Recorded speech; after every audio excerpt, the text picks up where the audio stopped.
Hey everyone, welcome to this explainer. Today, we're diving straight into tracing the continuous, distinct social formation of Tamils in Sri Lanka. We're sticking strictly to hard archaeological data and rigorous historical text analysis here. No modern political noise, we're stripping all of that away to get to the deep roots of a really complex society. We're going to explore the whole shebang: survival, trade, and identity. Let's get into it. Now you might be wondering, how does a society actually remember its past when the usual traditional chronicles, well, just kind of fall short? You probably already know that standard Buddhist texts heavily influence the conventional take on Sri Lankan history. But the thing is, those chronicles simply don't give us the full picture of early Tamil history on the island. To uncover what really happened, we have to literally dig deeper into the earth. We've got to look way beyond the conventional narratives and use the exact right tools to reconstruct a history that's been largely overlooked. Okay, here's our roadmap for today. First, historiography, myth, and reality. Second, the Megalithic Iron Age. Third, emergence of Jaffna Principality.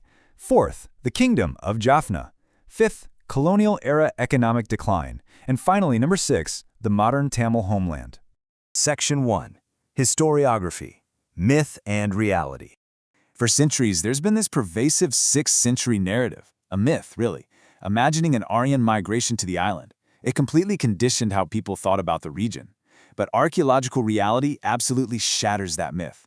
Hard evidence proves that both Sinhala and Tamil cultures actually grew from the exact same proto-historic South Indian stem. They both share profound affinities to Tamil Nadu and Kerala. This fundamental reality literally flips our understanding of ethnic differences on the island on its head. It is a completely shared root system. Section 2. The Megalithic Iron Age. Let's look at the timeline. It anchors right at the arrival of the very first megalithic settlers around 500 BC. Then, we track this massive surge of transoceanic Roman trade going all the way through 500 AD, which ultimately culminates in the incredibly powerful Kingdom of Jaffna by the 13th century. So, we're looking at a slow, deliberate evolution here, definitely not just some sudden arrival. We needed to find exactly who these first settlers were, right? The megalithic culture was this major Iron Age phenomenon originating in South India. They practiced early, incipient farming. They brilliantly exploited the local lagoons for resources. They herded cattle, and they communicated using a Proto-Dravidian language. When you understand these day-to-day survival strategies, the abstract, academic concept of social formation suddenly turns into a very real, very human struggle for subsistence. It is all about how they survive. Physical structures out there prove the ancient, continuous settlement of these people in the eastern province. A prime example is the dolmen. It's a megalithic burial monument found at Katiravali. Think of it as a giant stone anchor that ties the ancient past directly and undeniably to the specific geography of the island. Section 3. Emergence of Jaffna Principality. Okay, so those megalithic foundations were firmly laid down at a central place called Kantar Rotai. And soon after that, a massive boom in transoceanic Roman trade heavily stimulated local growth. It was like a spark. Fueled by this booming economy, Jaffna rapidly leveled up from its humble beginnings into a fully urbanized principality. And it was operating right in parallel to major trade hubs in both southern Sri Lanka and the ancient Tamil country. Now, during this era, we see the emergence of something totally fascinating that researchers call Jaffna Buddhism. The early Tamils in Jaffna didn't just copy-paste the Buddhist faith, they adapted it to their own very specific socioeconomic conditions. They created a highly localized, Buddhicized version of megalithism. They actually constructed these unique cluster burials for monks using locally available coral and limestone. So it's abundantly clear that Buddhism was an integrated core part of the cultural heritage of Jaffna during this early period, but it was incredibly distinct from the forms found elsewhere on the island. Section 4. The Kingdom of Jaffna. Demographically speaking, this kingdom was huge. It covered a vast territory stretching from Kutiraya Malai in the west all the way to Verukal in the east. Religiously, it was predominantly Tamil Saivite, and it was fueled by an agrarian system that was heavily supported by a really active mercantile economy. This kingdom stands as the direct historical predecessor to the present-day concept of the Tamil homeland. But here is the crucial takeaway. This kingdom didn't just rise up in a vacuum. The immensely powerful Chola Empire over in South India really propelled this development. Their massive influence drove mass migrations and the creation of whole new settlements across the region. They helped put in place a formidable hydraulic and agricultural base. So ultimately, it was this specific historical momentum that solidified a defined territorial dimension for Tamils in the north and east of the island. And we can see echoes of this today.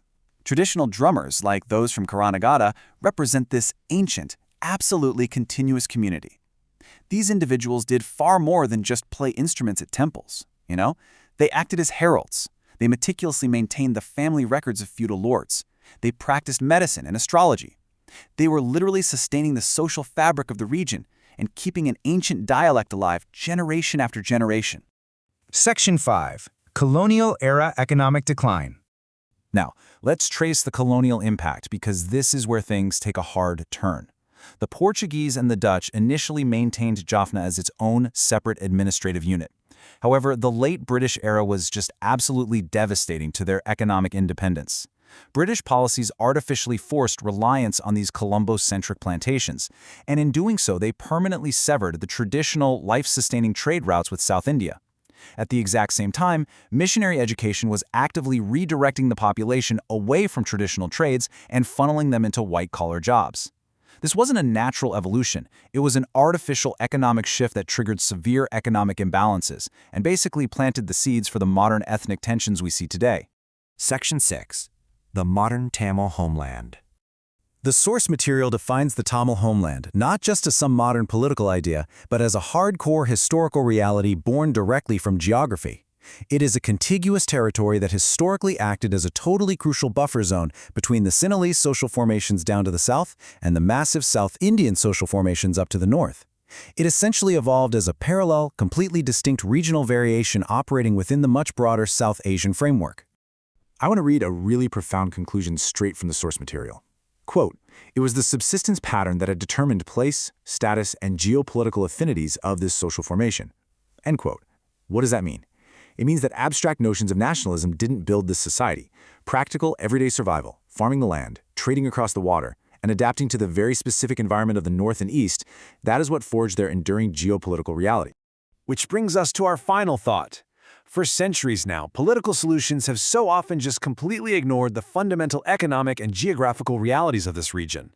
So the big question is, will future socio-political solutions finally align with the ancient, deep-rooted subsistence patterns of this land? Without acknowledging this intense historical continuity, any lasting resolution is basically going to remain elusive. Think about that as you consider the really deep roots behind today's geopolitical challenges. Thank you so much for joining me on this explainer, and definitely keep exploring the history that's hiding just beneath the headlines.